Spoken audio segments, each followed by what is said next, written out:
아멘. 여러분 구약에 보면은 약자의 대명사 세 종류가 나오죠. 기억하세요? 뭐가 있죠? 첫째, 고아가 있어요. 고아. 고아는 아버지와 어머니가 없는 사람을 가리키는 거죠. 혼자 먹을 것을 마련해야 됩니다.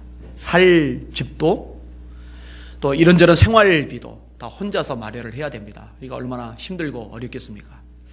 지금은 이제 옛날보다 복지 같은 것이 잘 돼 있죠. 그래서 고아원 같은데 시설 좋은 데도 꽤 많이 있어. 그럼에도 불구하고 아무리 원장이 잘해줘도 선생님이 잘해줘도 부모만큼 잘해주지는 못할 겁니다. 그 다음에 또 한 종류는 이제 과부입니다. 과부. 남편이 없는 사람을 가리키는 겁니다. 지금은 그래도 난 것 같아요. 사실 요즘은요, 여자들이 남자들보다 또 실력 있는 사람들도 많고, 여자들이 남자들보다 연봉이 높은 사람도 많아요. 사법고시 같은 것도 그렇죠. 심지어는 사법연수원에 들어가서 1등, 2등 다투는 것들도 여자들이 할 정도니까 많이 바뀌었어요. 그래서 요즘은 여자들이 경제력이 있다 보니까 이 경제력 때문에 오히려 남자에게 이제 큰 소리도 치고, 또 아예 시집 가서 매여 사는 혼자 살겠다라는, 이거 좀 잘못된 문화입니다만 이런 문화도 이제 많이 퍼져 있긴 해요. 근데 구약 시대에만 해도요, 과부, 남편이 없는 여자는 먹고 살 길이 없어요. 일 자체가 없어요. 누가 써줍니까? 지금처럼 이제 3차 산업이 발달한 때가 아니잖아요.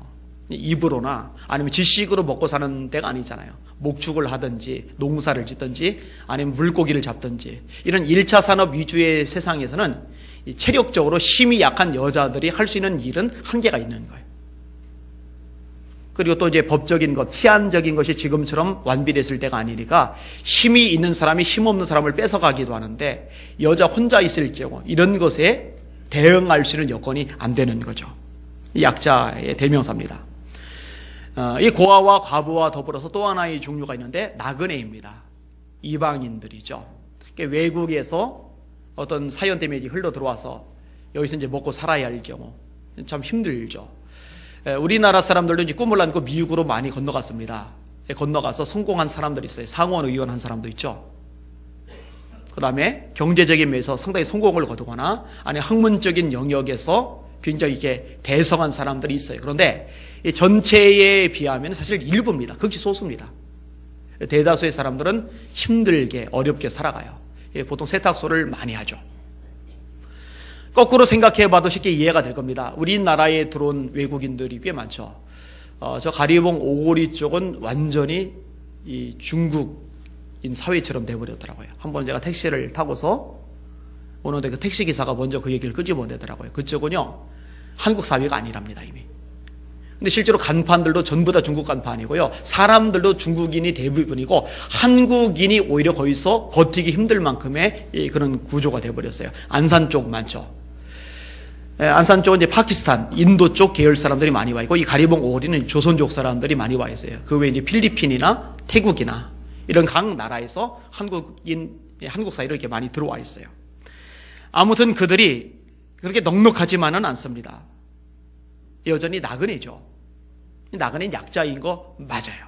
이 구약에 이런 사람들, 그때는 더 심했으니까 약자의 대명사고, 하나님은 이들에 대해서 관심을 가지고 돌아볼 곳에 대해서 여러 차례 반복적으로 말씀을 해주셨습니다.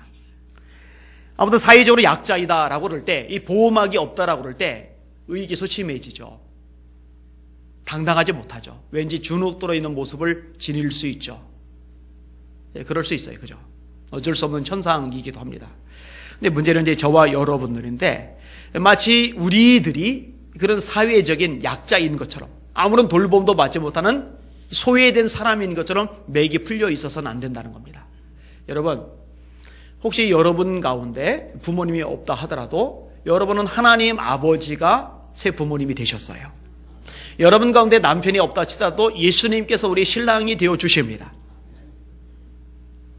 서로 나그네 같은 처지일지 몰라도 사실은 하나님께서 우리를 위해서 영원한 본향 천국을 마련해 놓으셨어요. 요한복음 14장의 말씀입니다. 내가 너희를 위하여 거처를 예비하러 가노니 가서 거처를 예비하면 내가 다시 와서 너희를 내게로 영접하여 나 있는 곳에 너희도 있게 하리라. 이 말씀을 하시면서 그 앞부분의 1절 말씀에 너희는 마음에 근심하지 말라. 하나님을 믿으니 또 나를 믿으라. 내 아버지 집에 거할 곳이 많도다. 이렇게 이야기를 전개를 해나가고 있어요. 하나님 때문에 우리는 당당할 수가 있는 겁니다. 오늘 설교의 제목입니다. 따라합시다. 우리를 당당하게 하시는 하나님 믿으시길 바랍니다. 한 번 더. 우리를 당당하게 하시는 하나님, 이 하나님을 경험하시고 이 하나님을 누리실 수 있기를 예수님의 이름으로 축원합니다. 오늘 본문에 두 사람이 등장을 합니다. 하나는 라반, 하나는 야곱입니다. 이 라반과 야곱은 사실 처음에는 비슷한 모습을 보입니다. 그 비슷한 모습이 뭐냐면 돈에 대한 집착입니다. 돈에 대한 집착. 자, 먼저 라반을 좀 생각을 해볼게요. 아브라함이 이삭의 아내감을 구하기 위해서 종 중에 신뢰할 만한 종을 바단 아람으로 보냅니다. 근데 이 종이요, 그 주인의 그 종입니다. 얼마나 사람이 이 통찰력이 있고 깊이가 있는지 기도 내용이 상당히 수준이 있어요. 이렇게 기도를 합니다. 하나님, 제가 이 우물가에 있다가 어떤 처자가 왔을 때에 내가 목이 마르니 물 좀 주시오라고 요청을 했을 경우에 이 처자가 제게만 물을 주는 것이 아니라 제가 끌고 온 이 낙타들에게도 물을 주면은 이 처자는 하나님께서 우리 주인 이삭의 아내감으로 정하신 처자인 줄 알겠습니다. 어떤 의미를 담고 있어요? 목마른 나그네가 물을 요구했을 때 물을 주는 거 친절하죠. 참 친절해요. 근데 친절로 끝나는 게 아닙니다. 자기에게 물을 달라고 요청을 했는데 달라고 요청한 것 그 이상을 하는 거죠. 여러분, 사람도 그렇죠. 요구한 것만 딱 해주는 사람이 있어요. 그런데 요구한 것만 딱 해주는 차원이 아니라 그 이상의 것을 기꺼이 알아서 해주는 사람이 있어요. 이 두 사람은요, 수준 차이가 많이 날 수밖에 없는 거예요. 게다가 사람만 목이 마른 게 아니라 낙타들도 역시 목이 마르죠. 그러니까 주변을 둘러볼 줄 아는 그런 여유 있는 마음이 있는 거죠. 아, 이분만이 아니라 저 낙타들도 목마르겠구나. 알아서 물을 떠서 낙타들에게 물을 주는 거예요. 빨리 물 떠서 집에 가야 되는데 시간 소비하잖아요. 여자의 몸으로 물동이 지금처럼 꼭지 돌리면 물이 쏟아지는 수돗물이 아니라 우물에다가, 게다가 팔레스타인 물이 잘 안 나는, 바다나라 물이 잘 안 나는 지역이니까, 팔레스타인 바다나라 물이 안 나는 지역이니까 깊이 파서 깊이 내려서 떠올려야 되니까 힘이 얼마나 많이 들어가겠어요. 그런데 그 수고를 기꺼이 하는, 그 정도면 인격적인 수준이 뛰어난 거잖아요. 이 종이 참 지혜로워요. 그런 여성이면 되겠다라고 생각을 한 거죠. 그때 리브가가 온 거예요. 이 아브라함의 종에게만 물을 떠주는 것이 아니라 낙타들에게 물을 먹이는 거 시키지 않는데 알아서 하는 거예요. 가만히 지켜보고 있어요. 그 사람이 그를 묵묵히 주목하며 여호와께서 과연 평탄한 길을 주신 여부를 알고자 하더니 약대가 마시기를 다음에 그가 반세겔 중 금고리 1개와 10세겔 중 금 손목고리 1쌍을 그에게 주며 가로되 네가 네 딸이냐 청컨대 내게 구하라. 네 부친의 집에 우리 유숙할 곳이 있느냐. 그 여자가 그에게 이르되 나는 밀가가 나홀에게 낳은 아들 부두엘의 딸이니이다. 또 가로되 우리에게 집과 보리가 족하며 유숙할 곳도 있나이다. 이에 그 사람이 머리를 숙여 여호와께 경배하고 가로되 나의 주인 아브라함의 하나님 여호와를 찬송하나이다. 나의 주인에게 주의 인자와 성실을 끊이지 아니하셨습니다. 그리고 이제 리브가가 귀고리를 한 채, 금 손목걸이를 한 채 집에 가서 이야기를 끄집어냈더니 이 리브가의 오빠인 라반이 숨이 차도록 이 우물가까지 뛰어와요. 뛰어온 이유가 뭐냐? 이유가 재미나게 표현이 되어 있어요. 소녀가 달려가서 그 이를 어미 집에 구하였더니 리브가에게 오라비가 있어 이름은 라반이라. 그가 우물로 달려가 그 사람에게 이르니 그가 그 누이의 고리와 그 손의 손목고리를 보고 또 그 누이 리브가가 그 사람이 자기에게 이같이 말하다라 함을 듣고 그 사람에게로 나아감이라. 고리를 본 거예요. 손목고리를. 야, 부자구나. 게다가 그 종이 리브가에게 했던 말이 있어요. 아브라함이 어마어마하게 큰 부자인데, 그리고 아들이 있는데 이 아들의 며느리감을 구하러 왔다고. 라반이 보니까 이거는 대박인 거예요. 완전히 한 미친 잡을 수 있는 건수인 거예요. 그러니까 숨이 턱에 닿도록 우물가까지 달려오는 거죠. 성심성의껏 아브라함의 종 엘리에셀을 대접합니다. 여러분, 이 본능적으로 돈 냄새를 기가 막히게 잘 맡는 사람, 이게 라반입니다. 요즘 시대에 태어났다면 주식 투자하면 돈 많이 벌 거예요. 이 벤처 같은 거 일으켰으면 아마 대성공을 할 거예요. 근데 사실 이런 것에 뛰어나다고 하는 것이 나쁜 것은 아닙니다. 근데 문제는 뭐냐면은 여기에 집착을 하고 있다라고 하면 그 문제가 되는 겁니다. 라반은 이제 돈에 집착하는 사람입니다. 근데 야곱 역시 마찬가지였어요. 여러분이 잘 아는 이야기죠.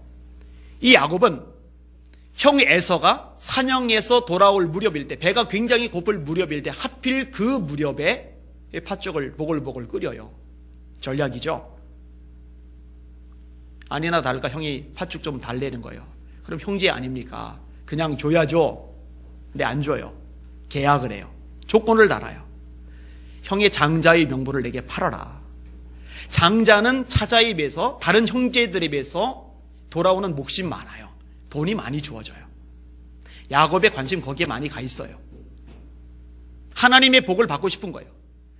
근데 문제가 뭐냐면요, 하나님이 복을 내리시더라도 이 복을 받을 만한 그릇이 준비되어 있어야 담을 수가 있거든요. 그런데 그릇을 준비해 놓지 않고서 복만 원하는 거예요. 이런 비가 쏟아진다고 다 항아리에 물이 들어갑니까? 항아리를 처마 밖에 옮겨놔야 들어가야죠. 옮겨놨다고 다 들어갑니까? 뚜껑을 열어놔야 들어가죠. 처마 밑에 있으면, 뚜껑을 닫아놓고 있으면 비가 여전히 쏟아지지만 항아리 안에는 물이 역시 한 방울도 안 들어가거든요. 하나님이 아무리 복을 주셔도 담을 만한 그릇이 없으면, 열려져 있지 않으면 담지를 못해요. 하나도 내 것이 되지를 못해요. 야곱이 아직 그런 원리를 몰라요. 그냥 머리만 굴리는 거죠. 형을 속인 거죠. 이게 다가 아니죠. 또 역시 잘 아는 얘기입니다. 물론 리브가가 개입을 했습니다. 아버지 이삭이 죽기 전에 큰아들 에서에게 복을 빌어주려고 사냥을 해오라는 거예요. 별미 먹고 나서 복을 빌어주겠다는 겁니다. 여러분, 이게 아무것도 아닌 게 아니라고 제가 여러 번 말씀을 드렸어요. 하나님은요, 축복해 주는 것 그대로 이루어 주시기 때문에요. 근데 이 리브가의 입장에서 볼 때 에서는 듬직하단 말이에요. 사냥을 잘한단 말이에요. 리더십이 있단 말이에요. 남자답단 말이에요. 그냥 내버려도 잘 먹고 잘 살 것 같은데, 이 암산의 야곱을 보니 걱정이 태산입니다. 이거 도대체 불안한 거예요. 그리고 엄마들 특징입니다. 엄마들은 약한 쪽에 마음이 많이 가요. 야, 이거 안 되겠다. 야, 야곱아, 내가 요리를 해줄 테니까 네가 가지고 가서 에서인 척 복을 받아라. 아니, 아버지가 내가 에서가 아니고 이 야곱인 거 알아채면은 복은 고사하고 저주 받을 텐데요. 그 저주 내가 받을 테니까 너는 내가 시키는 대로만 해. 그래서 아버지의 입맛을 잘 아니까 엄마가 요리를 잘 만들었어요. 아버지는 지금 눈이 어두워요? 잘 못 봐요? 눈으로 구분을 못하지만 대신 코로 냄새는 잘 맡아요. 그러니까 형 에서의 중에 제일 좋은 옷을 가져다가 야곱에게 입혀줘요. 설사 엄마가 이렇게 하더라도 아들 입장에서 이거는 정당하지 않습니다. 정직하지 않습니다. 어떻게 아버지를 속입니까? 저는 못합니다. 이렇게 나왔어야 되는데요, 야곱이 못 이기는 척하고 그대로 갑니다. 아버지 앞에 갔어요. 아버지가 듣는데 쌍둥이지만 목소리 차이가 있잖아요. 야곱 목소리 같은 거예요. 눈은 잘 안 보이니까 구분이 안 가고. 그래서 냄새를 맡아봐요. 그런데 에서의 냄새인 거예요. 여러분, 사람마다 냄새가 나는 거 아시죠? 게다가 지금처럼 세탁기 같은 것이 잘 돼 있어서 자주 빠는 상황이 아니라 그 당시 옷은요, 두고두고 입는 거거든요. 한 사람의 체향이 그대로 배어 있어요. 아버지가 2번에 걸쳐서 너 에서 맞냐? 그럼 양심의 가책을 느껴서 저 사실은 야곱입니다. 근데 보기 너무 받고 싶어서 이렇게 아버지를 속였습니다. 아버지 용서해 주세요. 이렇게 나와야 되는데 시심 뚝 떼고 에서 맞걸랑요. 2번이나. 양심이 없어요. 바람직하지 않은 삶의 모습과 자세를 가지고 있어요. 여러분, 물질에 집착하는 사람은요, 지금도 마찬가지로 양심 없습니다. 정직하지 않아요. 남이 힘들던 고통을 당하던 별 관심 없어요. 그저 내 것 늘어가는 것, 여기에만 모든 관심이 다 가 있어요. 여러분 지금 세상 보세요. 이런 사람들 천지입니다. 남 등쳐먹는 사람이 얼마나 많은지 몰라요. 이 스마트폰에 뭔가 연락이 왔을 때 그 함부로 누르면 안 되는 거 아시죠? 저도 당할 뻔했는데 용기 당하지는 않았어요. 쓰레기를 버렸는데 그 쓰레기에 엉뚱한 걸 집어넣어가지고 쓰레기 봉투 같은 거 안 넣고 엉뚱한 데다 버리면 걸리잖아요. 그거 걸렸다고 뜬 거예요. 그거 누르면은 문제가 생겨요. 하여튼 별의별 짓을 다 해가지고 이렇게 문자 같은 것들이 와요. 근데 그거 클릭하면은요, 돈 빠져나가는. 참 나쁜 인간들 많아요. 이 돈에 집착하는 사람들 천지입니다. 그죠? 자, 라반이나 야곱이나 다 똑같은데요. 그런데 나중에 세월이 지난 후에 보니까 이 두 사람의 삶의 방식이 달라요. 자, 일단 라반 생각을 해볼게요. 라반은 그대로입니다. 아니, 정확하게 말하면은 더 심해졌어요. 더 증상이 악화가 되었습니다. 자, 야곱이 찾아왔어요. 형 에서를 피해서 도망자 신세로 찾아온 겁니다. 처음에 라반이 야곱을 맞이할 때 장면을 성경에서 찾아보면요, 굉장히 환대를 합니다. 얼마나 반갑게 맞이하는지 모릅니다. 왜죠? 부잣집 아들이 왔거든요. 예전에 정말 큰 건수가 돼서 한몫 단단히 챙겼는데 이번에 또다시 챙길 수 있는 찬스가 온 겁니다. 이 찬스를 놓치면 안 되죠. 그런데 야곱에게 사실 이야기를 듣고 나니까 죄송해요, 속된 말로 이건 완전히 개털인 거예요. 완전히 빈털털이 거짓 신세로 온 겁니다. 라반의 태도가 달라져요. 여러분 잘 들으세요. 여러분들이 만약에요, 누군가를 대할 때 그 사람의 경제력 수준에 따라서 대하는 태도가 다르다면 여러분은 돈에 집착하는 사람입니다. 여러분은 이미 속물입니다. 여러분 그리스도인답지 못한 겁니다.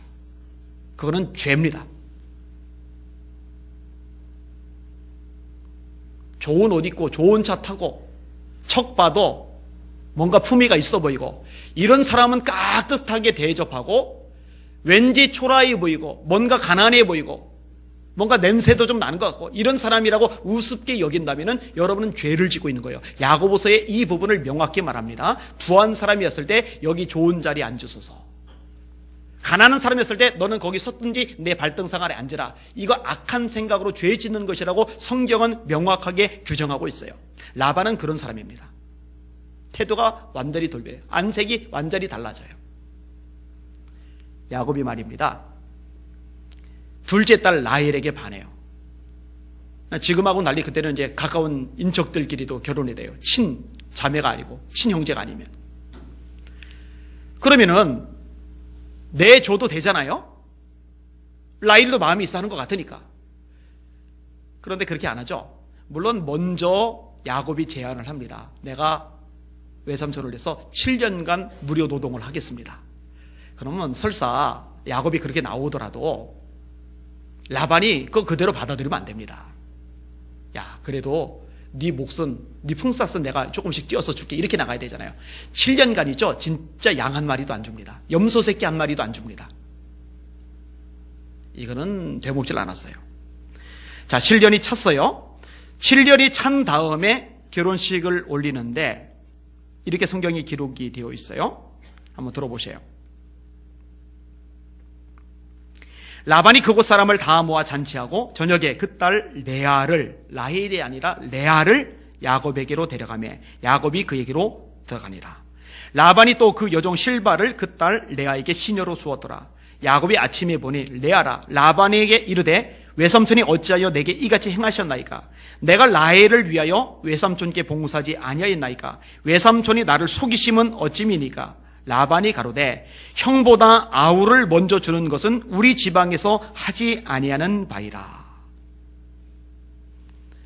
참 웃기는 얘기인 게요, 진짜 그 지역에서 동생을 먼저 시집 보내는 것이 그 지역의 법이 아니라면 그 이야기를 야곱에게 미리 해줘야죠.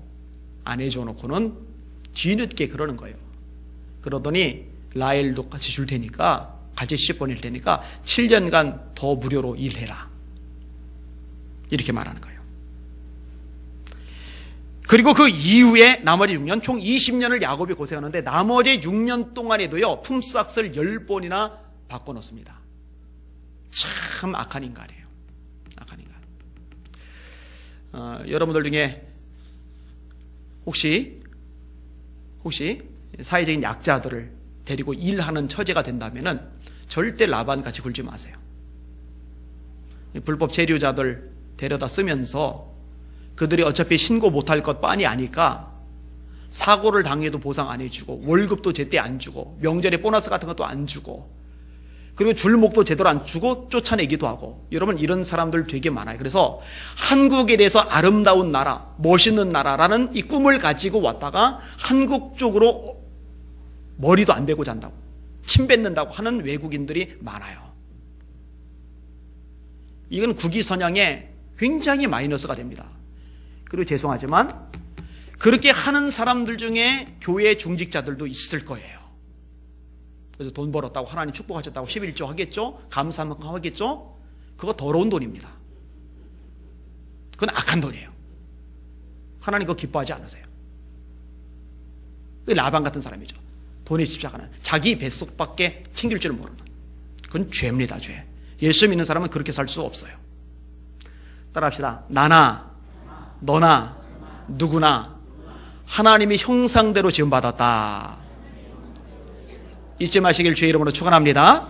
우리가 누군가를 무시하거나 멸시하는 것, 하나님을 멸시하고 하나님을 무시하는 것이라고 성경은 분명하게 말씀하고 계세요. 우리에게는 누군가를 무시할 자격이 없어요. 그건 죄입니다. 자, 이제 야곱에 대해서 생각을 해봐야 되는데, 야곱이요 14년간 결혼 때문에 일을 하고 나머지 6년간 다시 자기 품삯을 받으면서 일을 하는데요, 이 야곱의 삶의 태도가 바뀝니다. 이렇게 라반에게 말하는 대목이 나와요. 내가 20년 동안 외삼촌과 함께하였거니와 외삼촌의 암양들이나 암염소들이 낙태하지 아니하였고 또 외삼촌의 양떼 순양을 내가 먹지 아니하였으며 물려 찢긴 것은 내가 외삼촌에게로 가져가지 아니하고 그것을 스스로 보충하였으며 낮에 도둑을 맞았든지 밤에 도둑을 맞았든지 내가 외삼촌에게 물어내었으며 내가 이와 같이 낮에는 더위를 무릅쓰고 밤에는 추위를 당하며 눈붙일 겨를도 없이 지내었나이다. 아니, 형을 속일 정도의 인간이면 아버지를 속이고 아버지가 2번이나 되풀이해서 묻는데도 그 앞에 뻔뻔하게 거짓말할 정도의 인간이면 라반의 양떼 몇 마리 가로채서 슬쩍 자기 거 삼는 것은 아무것도 아닐 텐데 그런 거 안 해요. 그런 것만 아는 게 아니라 라반이 양떼를 치는데 이리가 물어갔어요? 그러면 이거는 손실로 처리하면 되는데 내가 물어주는 거예요. 도둑을 맞았어요? 그러면 손실로 처리하면 되는데 이거 내가 물어주는 거예요. 아니, 세상에 이렇게 고지식한 사람이 어디 있어요? 완전히 달라졌어요. 낮에는 더위를 무릅쓰고 밤에는 추위를 당하며 눈붙일 겨를도 없이 지내었나이다. 얼마나 성실한지, 얼마나 부지런한지, 얼마나 최선을 다한지, 얼마나 충성된지. 홈플러스 2층에 가면은요, 에스컬레이터 한쪽에 커피 같은 것들 이렇게 팔아요. 음료수 같은 걸 팔아요. 제가 깜짝 놀랐잖아요. 우리 교회 청년 다혜가 거기서 판매를 하고 있더라고요. 그래서 이제 처음이니까 공차인지 뭔지 한 잔 사줬어요. 사서 먹었어요. 제가 그랬어요. 주인이 있든 없든 보든 안 보든 너는 하나님의 사람이니까 열심히 최선 다해서 알바해라. 이깟 알바? 하고 우습게 여기는 사람은 뭔가 신앙적으로 문제가 있는 거예요. 골로새서 3장에 이런 말씀이 있습니다. 너는 무슨 일을 하든지 마음을 다하여 주께 하듯 하고 사람에게 하듯 하지 말라. 이는 유업의 상을 주께 받을 줄 알미니 너희는 주 그리스도를 섬기느니라. 이게 누구 보고 한 얘기 같아요? 노예들 보고, 종들 보고. 예수님은 믿는데 처지는 노예예요. 예수 믿었다고 주인이 너 노예 해방 이렇게 해주진 않잖아요. 그런 시대니까. 노예가, 종들이 하는 일이 뭐예요? 주인이 시킨 허드렛 일이죠. 내가 이딴 일이나 해야 돼?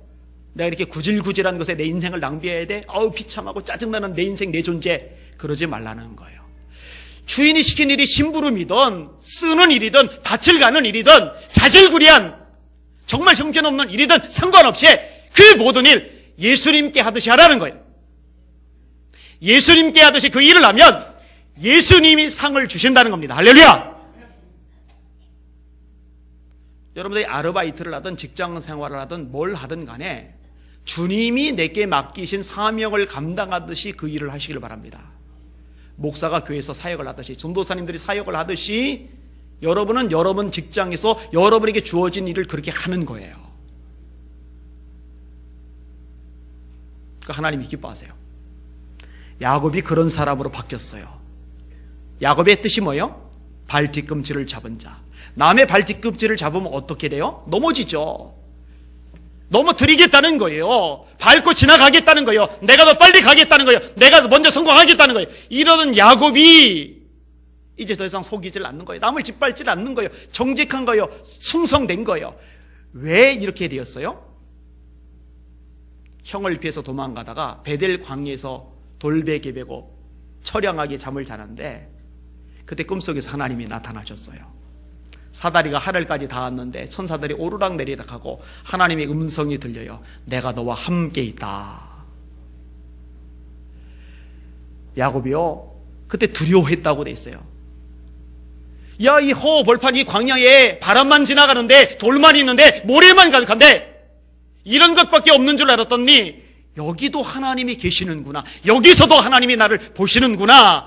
이게 야곱의 인생이 콱 하고 들이박힌 거예요.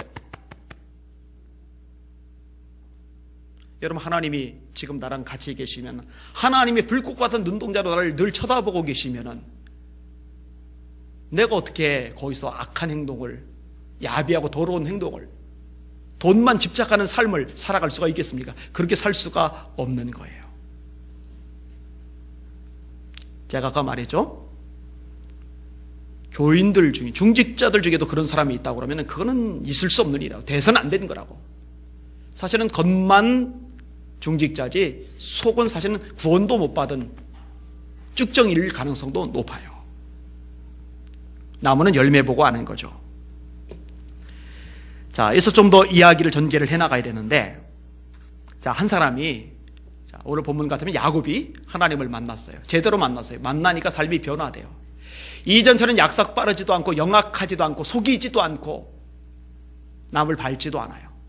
너무 정직해, 너무 충성돼, 너무 고지식해졌어요. 그러면은 이 험한 세상, 이 생존 경쟁이 치열한 세상, 물고 먹히는 이런 것이 많은 이 세상 속에서 이 사람이 제대로 살아남을 수 있을까? 제대로 자리 잡을 수 있을까? 제대로 성공할 수 있을까? 어찌 보면 변화된 후의 야곱보다 변화되기 이전의 야곱이 세상 살기는 훨씬 수월하잖아요? 훨씬 유리하지 않겠어요? 여러분 어떻게 생각해요? 솔직히 말해서요, 많은 교인들이 그런 식의 생각을 하기 때문에 변신술을 터득해서 그걸 활용하며 살아요. 카멜레온처럼 파란 나뭇잎 속에 있을 때는 나뭇잎색으로 파랗게 변하고, 갈색 나무 줄기에 있을 때는 갈색으로 자기 색깔을 바꾸고, 그래서 살아남는 거잖아요. 그게 카멜레온이잖아요. 근데 카멜레온 교인들이 많아요. 세상에서 자기에게 영향을 미칠 수 있는 사람들이 있으면 거기 가서 비율을 맞추는 거예요. 그 대상이 직장 상사일 수 있어요. 군대 갔으면 상관일 수 있어요. 대학 갔으면 학교 선배일 수 있어요. 전문 분야에 있으면 자기 위에 있는 전문가일 수 있어요. 의사일 수도 있고, 악기 연주자일 수도 있고, 아니면 전문 기술자일 수도 있고, IT 쪽일 수도 있고. 이런 세계는요 굉장히 치열해. 예체능 쪽 다 그렇잖아요, 그죠? 그런데도 그래서 앞에 이미 자리를 잡은 사람이 끌어주고 길을 열어주고 하지 않으면은 사실은 성공할 문이 바늘귀처럼 안 보이는, 그러면은 그게 비율을 맞추는 거예요. 때로는 말씀을 어기면서까지도 신앙의 딱지를 잠재 떼서 옆에 두는 거죠. 왜냐면 이렇게 안 하면은 나는 설 수 없다, 나는 자리 잡을 수 없다라는 생각이 기본적으로 깔려져 있는 거죠. 그리고 여기서 한 단계 더 나간 케이스는 뭐냐면은 나도 저 사람처럼 돼야지라고 완전히 동경의 상태가 되는 거예요. 동안의 상태가 되는 거예요. 나도 저 사람처럼 성공할 거야. 그 사람이 내 삶의 롤 모델이 되는 거예요. 예수님이 내 삶의 롤 모델이 아니라 하나님 앞에 말씀대로 정직하게 진실하게 하나님 뜻대로 살아가는, 그리고 투쟁하는, 치열하게 싸우는 사람이 롤 모델이 아니라 그런 사람이 롤 모델이 되는 거예요. 이거는 아부나 비위 맞추는 차원이 아니라 그 이상인 거죠. 나도 당신과 같은 사람이 되고 싶습니다. 당신을 존경합니다. 당신을 인정합니다. 당신처럼 되면 소홀히 없겠습니다. 이런 삶의 내면에는 아까 말한 회의가 깔려 있는 거예요. 하나님을 만나고 변화된 그리스도인들, 그리고 성경대로 사는 그리스도인들이 이 각박한 세상 속에서 하나님의 종답게, 하나님의 딸답게 살면은 성공할 수 없다. 방법이 없다. 안 된다. 틀렸다. 이 생각이 기저에 깔려져 있어요. 그러면은 당당할 수도 없죠. 여러분, 개도요, 으르렁거리는 개도요, 진짜 싸움 잘하는 개 만나면은요, 꼬리를 살살 흔듭니다. 이렇게 세상 앞에 꼬리를 흔드는 교인들이 얼마나 많은지 몰라요. 당당해야 되는데 당당하지 못한 거죠. 이게 정말 신앙생활일까? 여러분, 점검해 보셔요. 자, 다시 야곱에게로 눈을 돌립니다. 야곱은 변화된 이후에 라반을 상대하기에는 너무 모자랍니다. 변화되기 이전에 야곱이라면 한번 라반과 붙어볼 만해요. 왜냐하면 수준이 비슷해요. 머리가 비슷하게 돌아가요. 근데 베델에서 하나님을 만나고 변화된 야곱은 라반을 상대할 수가 없어요. 게임이 안 돼요. 라반이 너무 뛰어나요. 10번이나 품삯을 바꿔요. 근데 여기에 이제 변수가 있죠. 그 변수가 누구냐? 하나님이세요. 하나님이 변화된 야곱, 그리고 하나님 앞에 신실성을 지키는 야곱을 축복하시려고 작정하셔요. 따라합시다. 주께서 심지가 견고한 자를 평강하도록 지키시리니 이는 저가 주를 의뢰함이니라. 이 말씀 제가 참 좋아해요. 주께서 심지가 견고한 자를, 갈대처럼 요동한 자, 심지가 견고한 자를 평강하도록 지키시리니 이는 저가 주를 의뢰함이니라. 잠언 29장 말씀에 사람을 두려워하면 올무에 걸리게 되려니와 하나님을 의지하는 자는 안전하리라. 제가 자주 인용하는 말씀, 제가 참 좋아한다는 말씀, 어릴 때부터 붙잡고 기도했다는 말씀 기억나세요? 사람이 하나님을 기쁘시게 하면 원수라도 와서 화목하게 하시느니라. 라반이요, 특기가 발동이 되는 겁니다. 야야야, 너 이제부터 얼룩무늬 양이 네 거다. 여러분, 양 중에 얼룩무늬 양은 잘 안 나기에 마련입니다. 그런데 라반이 그 말을 하면은 하나님께서 그 다음부터 좋은 양 태어나면은 얼룩으로 태어나게 하시는 거예요. 바꿔. 취소. 너 이제 점 있는 거 네 거 해. 그러면 그 다음부터는 점 있는 게 태어나는 거예요. 야곱은 야곱대로 눈 붙일 겨를 없이 땀 흘려요. 애써요. 충성을 다해요. 이거는 인간으로서 해야 될 일입니다. 뒷짐지고 아무것도 안 하면서 하나님 복 주세요. 이건 안 돼요. 그건 절대 안 돼요. 최선을 다해야 돼요. 그런데 최선만 다한다고 되는 게 아니에요. 하나님이 도와주시고 하나님이 역사하시고 하나님이 길을 여시고 하나님이 축복하셔야 되는 게 있어요. 할렐루야. 10번이나 품삯을 바꾸는데도 소용없는 거예요. 왜냐하면 하나님이 작정하셨거든요. 야곱을 복 주시려고.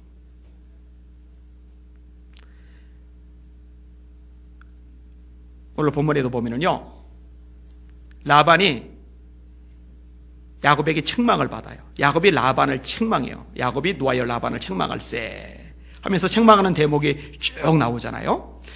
여러분, 조금 전까지 라반이 들여서 도망치던 사람이 야곱입니다. 그리고 라반은 야곱을 죽이려고 쫓아왔어요.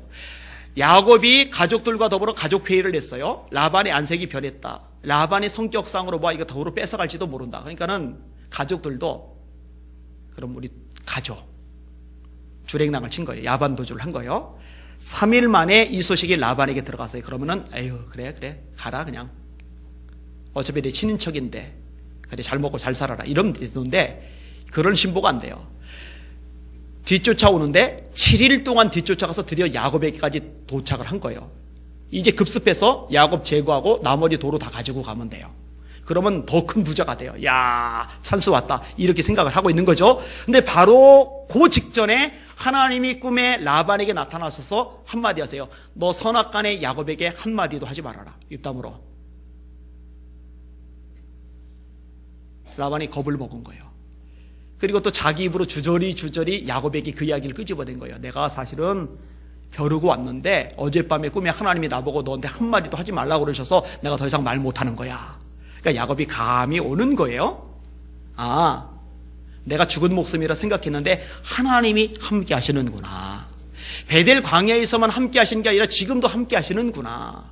하나님이 라반의 손에서 나를 지켜주고 보호해주고 계시는구나. 여기까지 생각이 미치니까요, 조금 전까지 막 사시나무 떠듯이 덜덜덜 떨던 야곱이 라반을 책망하는 거예요. 당신 똑바로 하시오. 당당해진 거죠. 여러분의 눈에 하나님이 보이실 수 있기를 주님의 이름으로 축원합니다. 여러분을 삼키려 드는 라반 같은 존재들만 보이면 또 살 떨리죠. 겁나죠. 불안하죠. 두렵죠. 답답하죠. 미칠 것 같죠.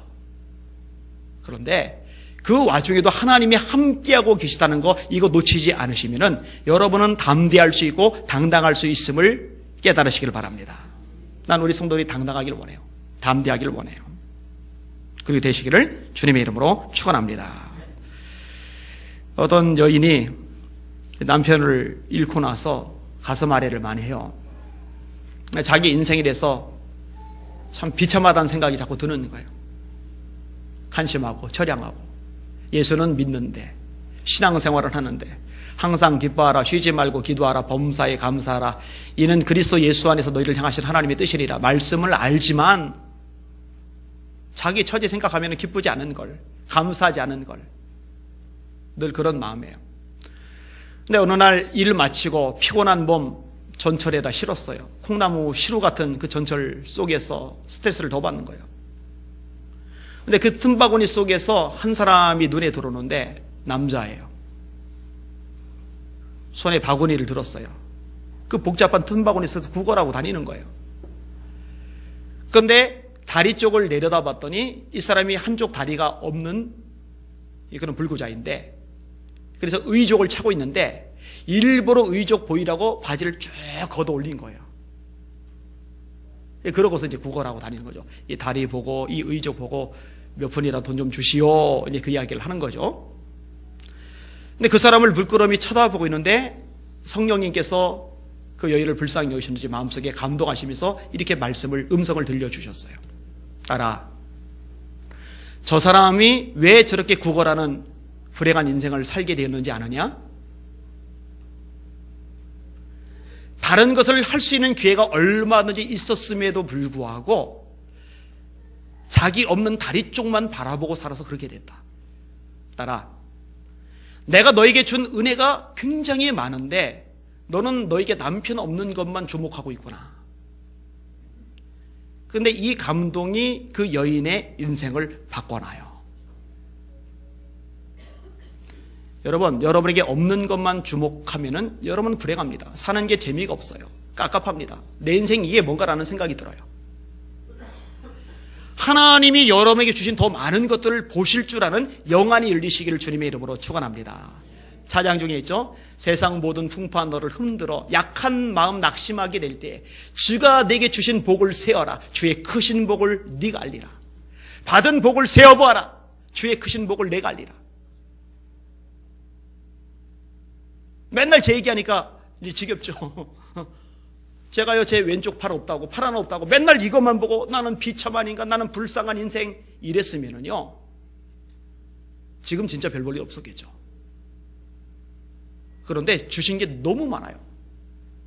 이거 가져가신 대신에 주신 것이 몇백 배, 몇천 배 더 많아요. 그러니까 저는 감사할 수밖에 없고 기뻐할 수밖에 없고 이걸 오히려 자랑할 수밖에 없어요. 고린도 후서 12장이 말씀대로 바울의 말을 제가 이해할 수 있게, 나의 약한 것들을 자랑하리니, 나의 약한 것들을 기뻐하리니. 할렐루야! 여러분 고아가 아닙니다. 하나님의 아버지가 되세요. 여러분 과부가 아니에요. 하나님이 남편이 되세요. 여러분이 거처할 처소를 하나님이 마련해 놓고 계세요. 그 하나님이 여러분과 함께 하세요. 여러분 그 하나님 바라보시고 당당하실 수 있기를 예수님의 이름으로 축원합니다.